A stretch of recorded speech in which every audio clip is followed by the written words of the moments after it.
It is time অথবা it is high টাইমের পরে যদি সাবজেক্ট আসে তাহলে V2 করতে হবে। অর্থ একই রকম, এটি কোনো কিছু করার উপযুক্ত সময়। So it is time you studied harder, it is time you studied harder, অর্থাৎ ইউ দেওয়ার কারণে স্টাডির V2 কি studied.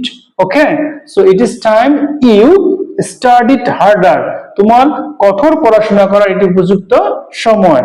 Second example, it is time she went to school, তার স্কুলে যাওয়ার এটি উপযুক্ত সময়।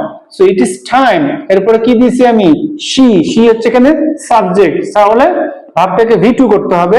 গো এর V2 কি ওয়েন্ট, চলো it is time she went to school, so it is time they prepared for the exam, তাহলে it is time they prepared, এটি তাদের পরীক্ষার প্রস্তুতি নেওয়ার উপযুক্ত সময়।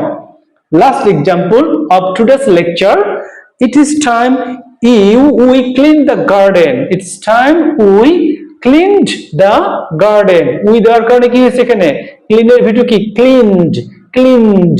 ওকে, সো লেকচারটি যদি ভালো লেগে থাকে আমার ইউটিউব চ্যানেল ইএসডি একাডেমিটাকে সাবস্ক্রাইব করে দিবে এবং আমার ইএসডি একাডেমি যে পেজটা আছে ফেসবুক পেজ সেটাকে তোমরা লাইক কমেন্ট শেয়ার করবে। সো আমি যাতে অনুপ্রাণিত হয়ে তোমাদের জন্য আর বেশি বেশি করে ভিডিও বানাতে পারি। আসসালামু আলাইকুম ওয়া রাহমাতুল্লাহ।